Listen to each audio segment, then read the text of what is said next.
Assalamualaikum warahmatullahi wabarakatuh.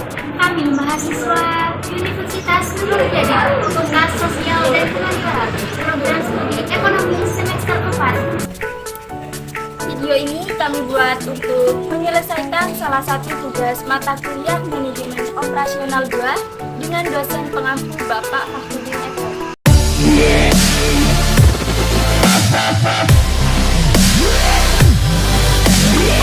Sebelum kami menuju ke pembahasan lebih lanjut, izinkanlah kami memperkenalkan diri terlebih dahulu. Perkenalkan saya, Nasilatul Nafiroh, NIM 21424000019 sebagai presentator pertama. Dan Fitriah, NIM 21424000016 sebagai presentator kedua.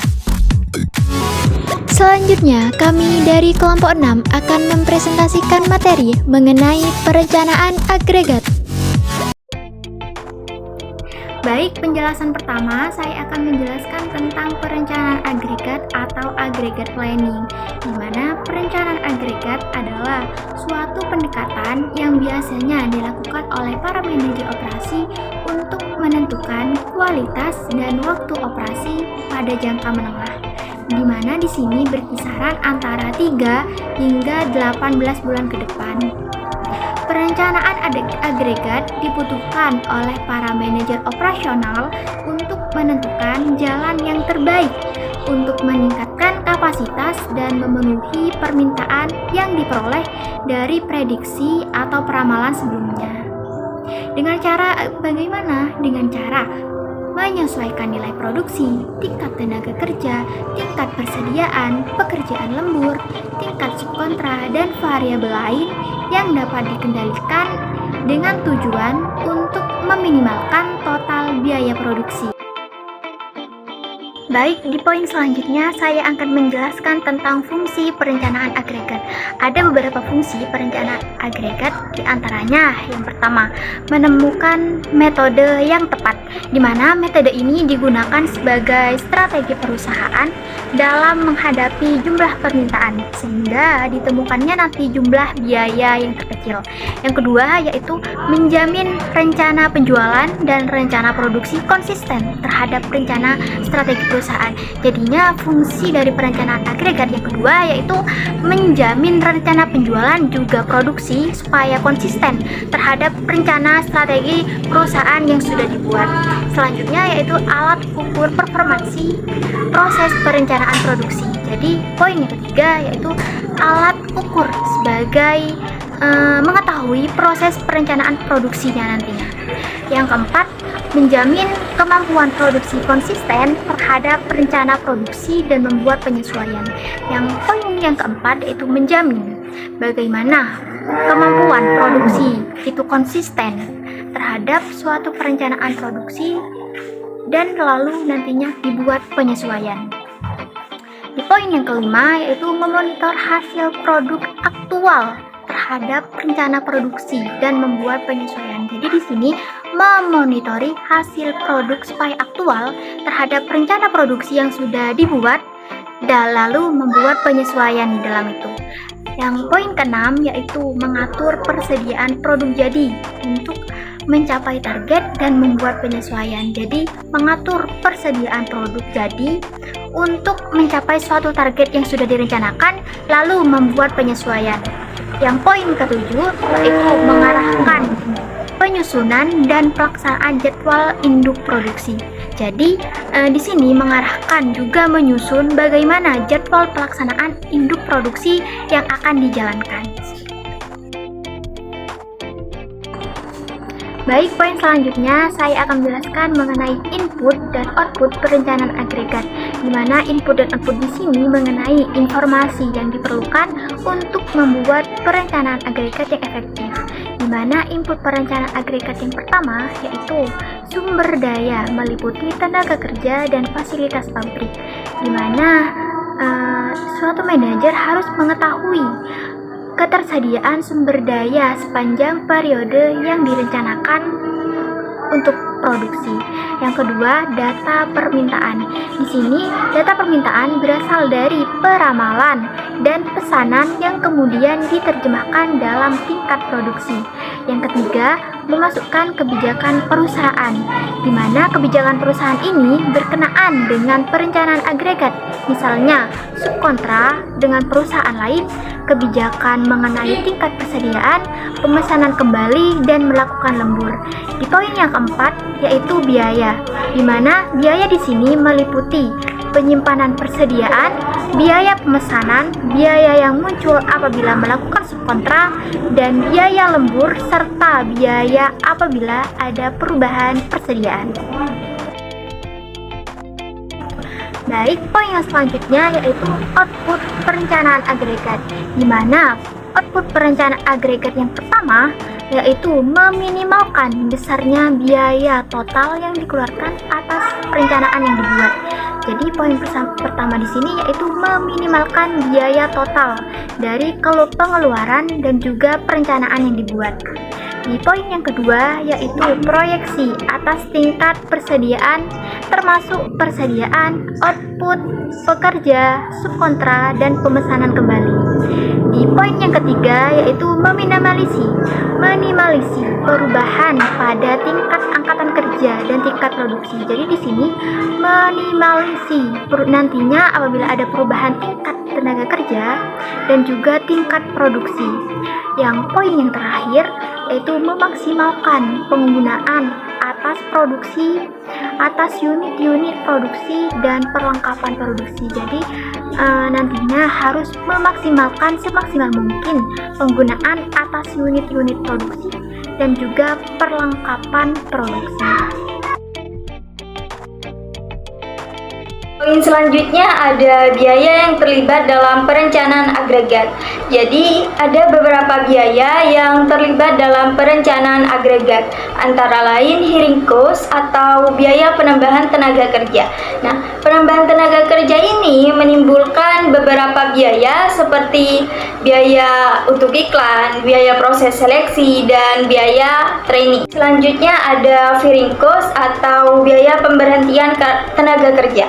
Nah, pemberhentian tenaga kerja ini biasanya terjadi karena semakin rendahnya permintaan akan produk yang dihasilkan, sehingga tingkat produksi menurun dengan drastis. Nah, karena produksinya itu menurun, perusahaan itu sedikit mengurangi jumlah karyawan, yaitu dengan memberhentikan salah satu karyawan. Nah, pemberhentian ini mengakibatkan perusahaan harus mengeluarkan uang pesangon bagi karyawan yang di PHK. Ada overtime cost dan undertime cost, atau biaya lembur dan biaya menganggur. Nah, penggunaan waktu lembur bertujuan untuk meningkatkan output produksi, tetapi konsekuensinya perusahaan harus mengeluarkan biaya tambahan lembur yang biasanya 150% dari biaya kerja reguler. Nah, kebalikan dari kondisi tersebut adalah apabila perusahaan mempunyai kelebihan tenaga kerja dibandingkan dengan jumlah tenaga kerja yang dibutuhkan untuk kegiatan produksi. Tenaga kerja berlebih ini kadang bisa dialokasikan untuk kegiatan yang produktif meskipun tidak selamanya efektif.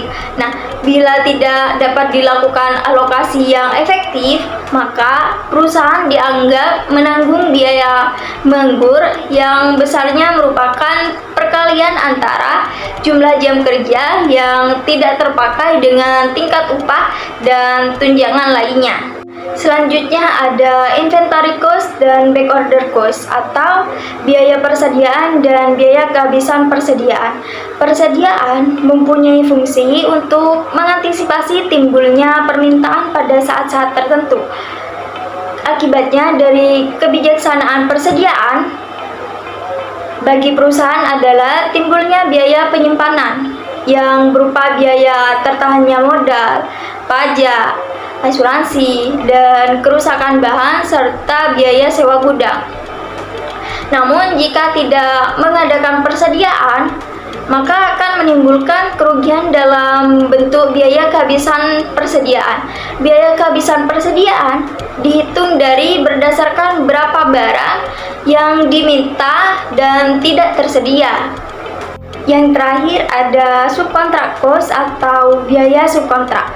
Nah, biaya subkontrak adalah biaya yang timbul karena perusahaan menggunakan jasa pihak lain untuk membantu meningkatkan kapasitas produksi. Poin selanjutnya ada strategi perencanaan agregat. Jadi ada 3 strategi dalam perencanaan agregat. Yang pertama, pilihan kapasitas. Nah, para manajer dapat meningkatkan persediaan selama periode permintaan menurun untuk memenuhi permintaan yang tinggi di masa yang akan datang. Nah, jika strategi ini dipilih, maka biaya-biaya yang berkaitan dengan penyimpanan, asuransi, penanganan, keusangan, pencurian, dan modal yang diinvestasikan itu akan meningkat. Nah, pada sisi lain, ketika perusahaan memasuki masa di mana permintaan meningkat, maka kekurangan yang terjadi dapat mengakibatkan tidak terjadinya penjualan yang disebabkan waktu tunggu yang terlalu panjang dan pelayanan pelanggan yang lebih buruk. Yang kedua, meragamkan jumlah tenaga kerja. Salah satu cara untuk memenuhi permintaan adalah dengan mempekerjakan atau memberhentikan para pekerja produksi untuk menyesuaikan tingkat produksi. Yang ketiga, meragamkan tingkat produksi melalui lembur atau waktu kosong. Nah, tenaga kerja dapat dijaga tetap konstan dengan meragamkan waktu kerja, yaitu mengurangi banyaknya jam kerja ketika permintaan rendah dan menambah jam kerja pada saat permintaan meningkat. Yang keempat, ada subkontrak. Nah, sebuah perusahaan dapat memperoleh kapasitas sementara dengan melakukan subkontrak selama periode permintaan meningkat.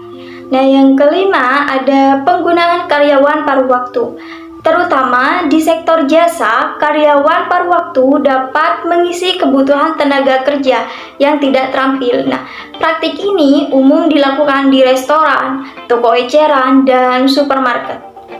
Strategi yang kedua yaitu pilihan permintaan.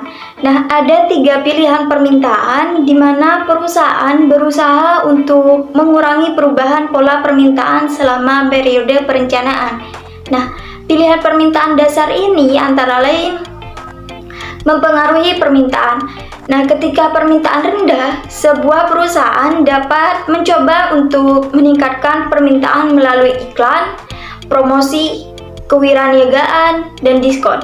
Contohnya, perusahaan telepon membebankan biaya yang lebih murah pada malam hari. Yang kedua, tunggakan pesanan selama periode permintaan tinggi. Nah, tunggakan pesanan adalah pesanan barang atau jasa yang diterima oleh perusahaan tetapi tidak mampu untuk dipenuhi pada saat itu. Nah, banyak perusahaan menggunakan tunggakan pesanan, tetapi pendekatan ini sering mengakibatkan hilangnya pelanggan dan penjualan. Dan yang ketiga, perpaduan produk dan jasa yang konterseasonal, yaitu dengan musim berbeda. Nah, pelancar masalah aktif yang secara luas digunakan para pengusaha manufaktur adalah mengembangkan sebuah produk yang merupakan perpaduan dari barang konterseasonal. Contohnya, perusahaan yang membuat pemanas dan pendingin ruangan, atau mesin pemotong rumput dan penyingkir salju. Strategi yang ketiga yaitu strategi campuran. Nah, ada 2 rencana dalam strategi campuran. Yang pertama yaitu strategi perburuan. Nah, strategi ini dapat terpenuhi dengan berbagai jalan. Sebagai contoh, manajer operasi dapat memvariasikan tingkat tenaga kerja, yaitu dengan merekrut atau memberhentikan karyawan, atau dapat memvariasikan produksi dengan waktu lembur, waktu kosong, karyawan paruh waktu, atau subkontrak. Dan yang kedua ada strategi penjadwalan bertingkat. Nah, sebuah rencana agregat di mana produksi harian tetap sama dari periode ke periode. Nah, penjadwalan Vertikat ini akan bekerja dengan baik ketika permintaan itu stabil. Selanjutnya ada metode perencanaan agregat. Ada dua metode dalam perencanaan agregat. Yang pertama metode heuristik. Nah, dalam metode heuristik ada 4 metode, yaitu metode pengendalian tenaga kerja. Pada metode ini, jumlah yang diproduksi pada periode pertama diinisialkan sebesar demand pada periode pertama. Jadi, jika demand pada periode berikutnya mengalami kenaikan, maka akan dilakukan penambahan kapasitas. Namun, jika pada periode berikutnya demand mengalami penurunan, maka produksi akan diturunkan sebesar demand tersebut. Yang kedua, metode pengendalian persediaan. Metode ini menerapkan tingkat produksi sebesar permintaan rata-ratanya. Jika jumlah produksi lebih besar, maka kelebihannya akan disimpan sebagai persediaan. Namun, jika kondisi yang terjadi sebaliknya, maka persediaan akan dikeluarkan untuk memenuhi permintaan. Metode yang ketiga ada metode pengendalian subkontrak. Nah, metode ini berproduksi pada tingkat demand yang paling kecil selama periode perencanaan. Jadi, apabila pada suatu periode demand lebih besar dibandingkan tingkat produksi, maka akan dilakukan subkontrak. Metode yang keempat yaitu metode campuran. Pada metode campuran, tingkat produksi pada tingkat diset berdasarkan kondisi aktual. Jadi, tingkat produksi ini ditentukan berdasarkan jumlah lintasan produksi atau mesin, jumlah hari kerja, tingkat efisiensi, tingkat utilitas mesin, dan jumlah shiftnya. Metode yang kedua ada metode optimasi. Perencanaan agregat dapat digunakan menggunakan metode optimasi yang terdiri atas model program linier dan model transportasi lain. Nah, untuk model program linier dapat digunakan sebagai alat perencanaan agregat. Model ini dibuat karena validitas pendekatan koefisien manajemen sukar dipertanggungjawabkan. Dan untuk model transportasi, model ini dilakukan dengan menggunakan bantuan tabel transportasi untuk memudahkan proses perencanaan agregat. Nah, metode ini dibuat dengan supply demand, di mana baris menandakan alternatif kapasitas yang ada dan kolom menunjukkan demand yang harus dipenuhi. Pada setiap sel terdapat biaya untuk masing-masing alternatif kapasitas. Sekian pemaparan materi dari kelompok kami. Kurang lebihnya mohon maaf. Wassalamualaikum warahmatullahi wabarakatuh.